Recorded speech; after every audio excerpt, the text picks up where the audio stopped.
अद्वैत और वेदिका ने love marriage की थी। दोनों सॉफ्टवेयर इंजीनियर थे और बेंगलुरु में रहते थे।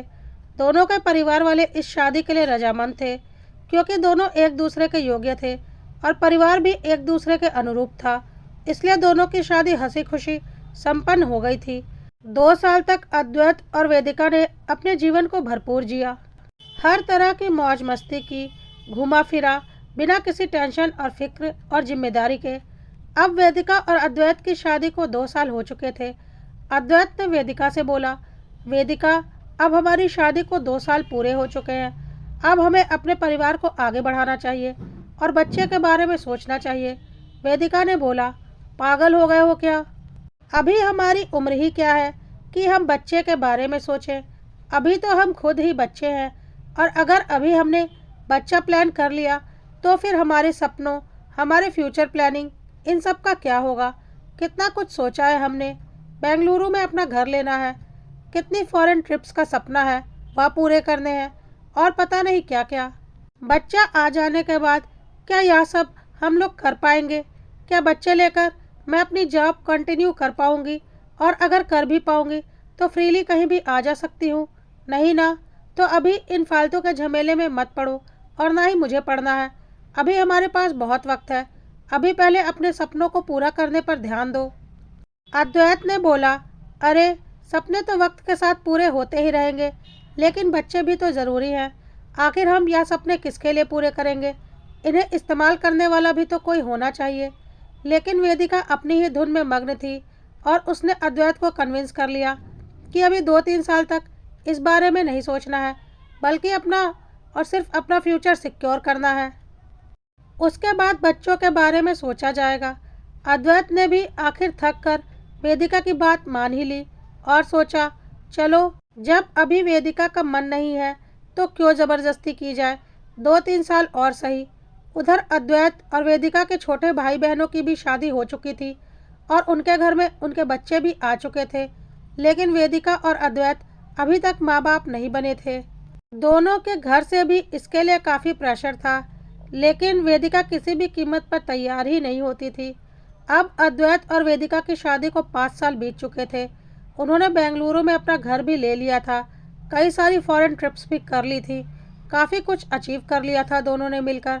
अब अद्वैत दोबारा वेदिका से बच्चे की प्लानिंग करने की बात कह रहा था, लेकिन वेदिका का तो बिल्कुल मन नहीं था बच्चा प्लान करने का।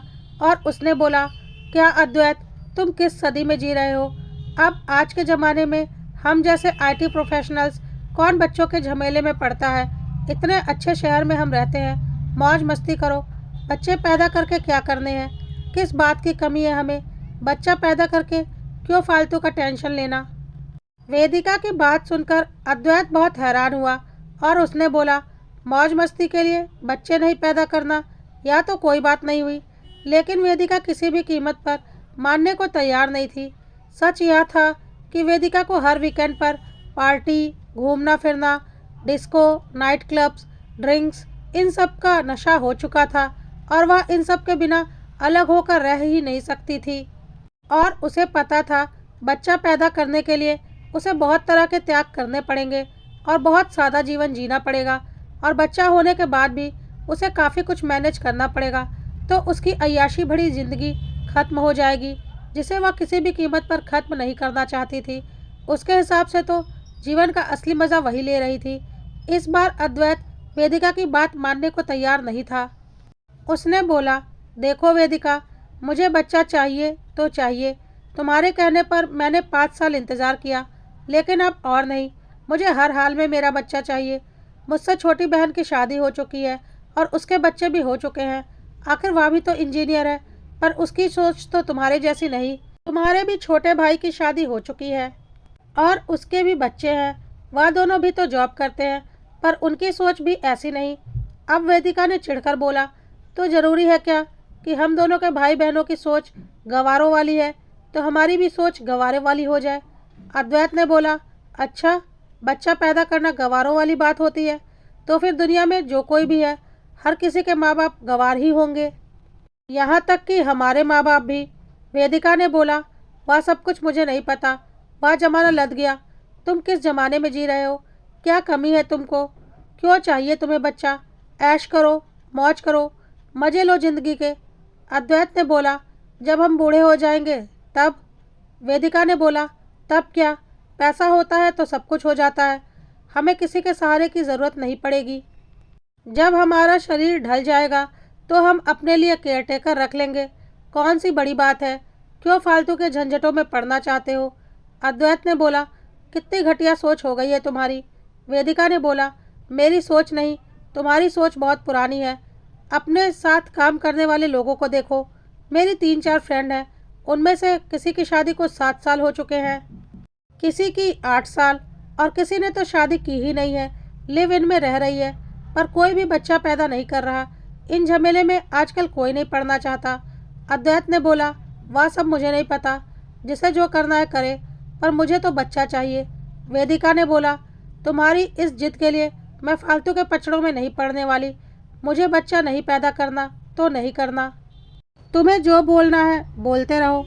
अद्वैत ने बोला, तुम्हें बच्चे की प्लानिंग करनी ही पड़ेगी। वेदिका ने बोला, मैं कोई तुम्हारी गुलाम नहीं हूँ कि तुम्हारे हिसाब से बच्चे की प्लानिंग करूँगी। अब अद्वैत ने बोला, बिल्कुल करोगी, हमारी शादी हुई है और मुझे पूरा हक है अपना बच्चा पाने का। इस पर वेदिका ने बोला, मुझे भी पूरा हक है कि मैं अपने इस शरीर से बच्चे पैदा करूं या ना करूं।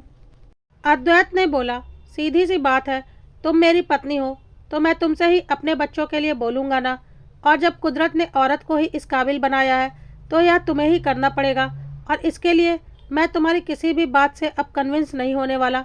मुझे मेरा बच्चा चाहिए तो चाहिए, तुम्हें कोई हक नहीं है मुझे पिता बनने से रोकने का। वेदिका ने बोला, लेकिन अद्वैत, मैं माँ नहीं बनना चाहती। अद्वैत ने बोला, यह तुम्हारी फालतू की जिद है। तुम क्यों नहीं माँ बनना चाहती? सिर्फ इसलिए कि तुम्हारी ऐश मौज बंद हो जाएगी। अरे कब तक करोगी ये सब? हर चीज़ की एक उम्र होती है, कुछ समय बाद तुम खुद को अकेला पाओगी। वेदिका ने बोला, मुझे कुछ नहीं पता, मैं कोई बच्चे नहीं पैदा करने वाली। अब अद्वैत ने गुस्से में बोला, वेदिका, मैं आखिरी बार बोल रहा हूँ, मुझे मेरा बच्चा चाहिए, नहीं तो। वेदिका ने बोला, नहीं तो क्या? अद्वैत ने बोला, वेदिका, नहीं तो मुझे तुमसे तलाक लेना पड़ेगा। वेदिका ने बोला, क्या तुम क्या बोल रहे हो? तुम मुझसे इतना प्यार करते थे, हमारी लव मैरिज हुई थी, और तुम मुझसे तलाक लेने की बात कर रहे हो? बस 5 साल में ख़त्म हो गया तुम्हारा प्यार। अद्वैत ने बोला, वेदिका, मेरा कोई प्यार ख़त्म नहीं हुआ है। तुमने मुझे मजबूर किया यह शब्द बोलने के लिए। खुद बताओ, मेरी पत्नी तुम हो तो मैं अपने बच्चे की ख्वाहिश किसके आगे रखूं? तुम ही से तो कहूँगा ना कि मुझे बच्चा चाहिए, और मुझे हर हाल में मेरा बच्चा चाहिए। तुमने 5 साल का वक्त मांगा, मैंने वह भी तुम्हें दिया, लेकिन अब तुम अपनी कई बातों से भी मुकर रही हो, या कहीं से भी ठीक नहीं। क्या करोगी इतनी प्रॉपर्टी रखकर? मैं भी अपने माँ पापा का इकलौता बेटा हूँ। मेरे माँ पापा के पास भी अच्छी खासी प्रॉपर्टी है, और मेरे खुद के पास भी, पर इसे इस्तेमाल करने वाला कोई है ही नहीं, तो प्रॉपर्टी बनाकर करना ही क्या है? वेदिका ने बोला, जो भी दलीलें तुम्हें देनी है दो, पर मैं बच्चा नहीं पैदा करने वाली। अद्वैत ने इस बार बहुत ही टाइट शब्दों में कहा। तो वेदिका, तुम भी कान खोल कर सुन लो, या तो तुम मुझे पिता बनने का सुख दो, नहीं तो मैं तुमसे तलाक लेकर दूसरी शादी करूँगा। आखिर मुझे भी तो वह खुशी चाहिए, जैसे औरतों को माँ बनने की खुशी चाहिए होती है, पुरुषों को भी तो पिता बनने की खुशी चाहिए होती है। वेदिका ने बोला, तुम बच्चे के लिए मुझे तलाक दोगे? अद्वैत ने बोला, नहीं, बहुत प्यार करता हूँ तुमसे, लेकिन तुम मुझे मजबूर कर रही हो। एक बार को अगर तुम में कोई शारीरिक कमी होती जिसकी वजह से तुम माँ नहीं बन पाती, तो मैं तुम्हारे साथ ऐसा कभी नहीं करता, क्योंकि इसमें तुम्हारा कोई दोष नहीं होता। लेकिन तुम मुझे मेरे हक से वंचित कर रही हो। औरत को माँ बनने का पूरा हक होता है, तो पुरुष को भी पिता बनने का पूरा हक होता है, और पुरुष पिता अपनी पत्नी के जरिए ही तो बनेगा। लेकिन वेदिका अपनी अड़ियलगिरी से हटने को तैयार ही नहीं थी। अद्वैत ने उसे 2-3 महीने तक काफ़ी मनाने की कोशिश की, लेकिन वेदिका किसी भी कीमत पर मानने को तैयार नहीं थी, और उसे लग रहा था कि अद्वैत कोरी धमकी दे रहा है। वह उसे इतना प्यार करता है कि उसे कभी तलाक दे ही नहीं सकता। लेकिन अद्वैत ने अब अपना फैसला ले लिया था। एक दिन वह वेदिका के सामने तलाक के पेपर लेकर आ गया और बोला, वेदिका, अब हमारे रास्ते अलग हो रहे हैं। तुम्हारे साथ कदम से कदम मिलाकर अब मैं नहीं चल सकता, क्योंकि तुम्हारी और मेरी सोच बिल्कुल अलग हो चुकी है। बहुत प्यार करता था मैं तुमसे, पर अब उस प्यार के खातिर मैं और त्याग नहीं कर सकता। इसलिए अच्छा यही होगा कि हम आपसी सहमति से अपने रास्ते अलग कर लें। तुम यह तलाक के पेपर साइन करो और हम अपने रास्ते अलग कर लेते हैं। यह घर तुम रख लेना, मुझे नहीं चाहिए, लेकिन अब मैं तुम्हारे साथ जीवन नहीं गुजार सकता। वेदिका को यकीन नहीं हो रहा था कि अद्वैत सच में उसके साथ तलाक ले सकता है, पर इस बार अद्वैत अपनी बातों पर अडिग था। वेदिका ने एक दो बार अद्वैत को मनाने की कोशिश की, लेकिन अद्वैत की एक ही शर्त थी कि उसे पिता बनना है, जिसे वेदिका पूरा करने को तैयार ही नहीं थी, और आखिर उसने तलाक ले लिया। अद्वैत ने उसके बाद बेंगलुरु शहर ही छोड़ दिया और वापस अपने मम्मी पापा के पास आकर वहीं पर जॉब करने लगा था। अद्वैत के इस फैसले से बुरा तो सबको लग रहा था, पर इसमें अद्वैत की कोई गलती नहीं थी। वह अपनी जगह पर पूरी तरह से सही था। इसलिए वेदिका के माता पिता भी अद्वैत के इस फैसले में उसके साथ थे। उन्होंने वेदिका से साफ कह दिया था कि अद्वैत ने कुछ भी गलत नहीं किया, उसे औलाद पाने का पूरा हक है, और अगर तू उसे औलाद नहीं देगी तो उसे किसी दूसरी औरत से शादी तो करनी ही पड़ेगी। वेदिका पूरी तरह से अकेली हो चुकी थी, पर वह अपनी लाइफ में मस्त थी। उसकी पार्टी, नाइट क्लब्स, ड्रिंक्स अभी भी जश्न के साथ चल रहे थे, लेकिन उसका अद्वैत उसकी ज़िंदगी से बहुत दूर जा चुका था। उसने अपने माँ बाप की मर्जी से एक लड़की संजना से शादी कर ली थी, उसे सारी सच्चाई बताकर। अद्वैत अब संजना के साथ बहुत खुश था, और वक्त के साथ धीरे धीरे वह वेदिका को भूल चुका था। संजना एक सीधी सादी घरेलू लड़की थी।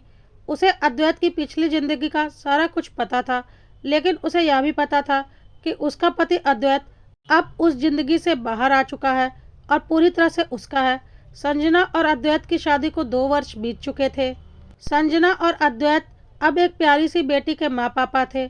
उधर वेदिका अपने नशे में चूर थी और सोच रही थी उसका शादी करने का फैसला ही गलत था। अब कम से कम पूरी तरह से वह फ्री तो है, कोई उसके ऊपर किसी तरह का प्रेशर तो नहीं डालेगा। लेकिन अब वेदिका ने गौर करना शुरू कर दिया था कि शुरू शुरू में तो उसके यार दोस्त उसके साथ सहानुभूति दिखाते थे, लेकिन अब उसके जितने भी पुरुष मित्र थे उसका नाजायज़ फ़ायदा उठाने की कोशिश करते थे। उसे अकेला समझकर उसके साथ हमेशा गलत करने की कोशिश करते थे। जब तक उसकी ज़िंदगी में अद्वैत था, सब उससे तमीज़ से बात करते थे, उसे एक शादीशुदा औरत समझते थे। लेकिन अब सबको पता था कि वह एक अकेली तलाकशुदा औरत है जिसका कोई नहीं है, और हर कोई उसके साथ अब मनमानी करना चाहता था, जिसकी वजह से वेदिका बहुत परेशान हो चुकी थी। अब उसे समझ में आ रहा था कि अद्वैत की छत्र छाया में वह कितनी सुरक्षित थी। अद्वैत ने इस नई जिंदगी के बारे में वेदिका को कुछ भी नहीं पता था। दुखी होकर उसने एक दिन अद्वैत को फ़ोन लगाया उससे माफ़ी मांगने के लिए, क्योंकि उसे पूरा यकीन था इतनी जल्दी उसने दूसरी शादी नहीं की होगी। लेकिन अद्वैत का नंबर बंद था। दुखी मन से वेदिका ने अपनी माँ को फ़ोन लगाया तो उन्होंने बताया कि अद्वैत ने शादी कर ली है और अब वह एक प्यारी सी बेटी का पिता भी बन चुका है, इसलिए अच्छा होगा कि वेदिका उसे पूरी तरह से भूल जाए। सुनकर वेदिका बुरी तरह से टूट गई। उसे कुछ समझ में नहीं आ रहा था। वेदिका ने अपनी माँ से बोला, माँ, मैं कुछ दिनों के लिए आप लोगों के साथ रहना चाहती हूँ, क्या मैं वहाँ आ सकती हूँ? माँ तो आखिर माँ होती है। उन्होंने वेदिका को कुछ दिनों के लिए अपने पास रहने के लिए बुला लिया। वेदिका अपने माँ पापा के घर आ चुकी थी।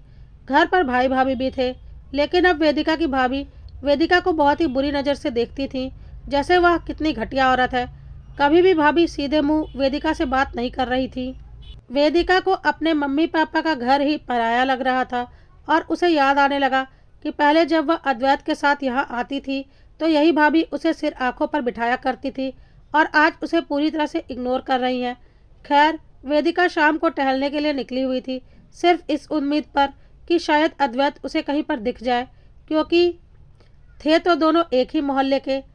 और सच में पार्क में उसे अद्वैत अपनी पत्नी संजना और अपनी प्यारी सी बेटी के साथ खेलता हुआ दिख गया। बहुत खुश था अद्वैत संजना और अपनी बेटी के साथ। वेदिका अद्वैत के सामने खड़ी थी, जिसे देखकर वह सकपका गया। वह मॉडर्न बन ठन कर रहने वाली वेदिका बिल्कुल बूढ़ी बेजान सी लग रही थी, जबकि संजना उसके आगे बहुत खूबसूरत लग रही थी। वेदिका संजना को देख रही थी। ढंग से पहना गया सलवार सूट, माथे पर भरा हुआ सिंदूर, लाल बिंदी, चूड़ियाँ और वेदिका को यह सब कुछ देखकर संजना से जलन हो रही थी। अद्वैत ने वेदिका से बोला, कैसी हो वेदिका? वेदिका ने बोला, बस ठीक हूँ। अद्वैत ने संजना से बोला, संजना, यह मेरी पहली पत्नी वेदिका है। मैंने तुम्हें इसके बारे में बताया ही है। वेदिका को यकीन नहीं हुआ कि संजना को उसके बारे में सब कुछ पता है। संजना ने मुस्कुराकर वेदिका का स्वागत किया, लेकिन थी तो वह भी एक औरत ही। उसने अद्वैत से बोला, अब घर चलिए, गुड़िया को दूध पिलाने का वक्त हो रहा है, फिर यह सो जाएगी, लेट मत कीजिए। और अद्वैत बोला, हाँ चलो, चलते हैं। वेदिका को यकीन नहीं हो रहा था कि उसे इतना प्यार करने वाला अद्वैत उससे 1 मिनट बात करने को भी तैयार नहीं है।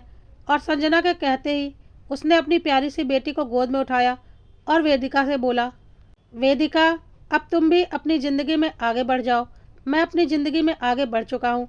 मुझे दुनिया की सबसे बड़ी खुशी मिल चुकी है, मेरी बेटी के रूप में, जो मुझे संजना ने दी है, और इसके लिए मैं हमेशा उसका एहसानमंद रहूँगा। कहकर अद्वैत संजना के साथ जा चुका था और वेदिका चुपचाप उन लोगों को जाते हुए देख रही थी। आज उसे अपनी की गई एक एक गलती नज़र आ रही थी, पर उसके पास पछताने के अलावा कोई चारा नहीं था। वह आंखों में आंसू लिए चुपचाप अपने घर की तरफ लौट रही थी, जहां उसकी भाभी और माँ उसका इंतज़ार कर रहे थे।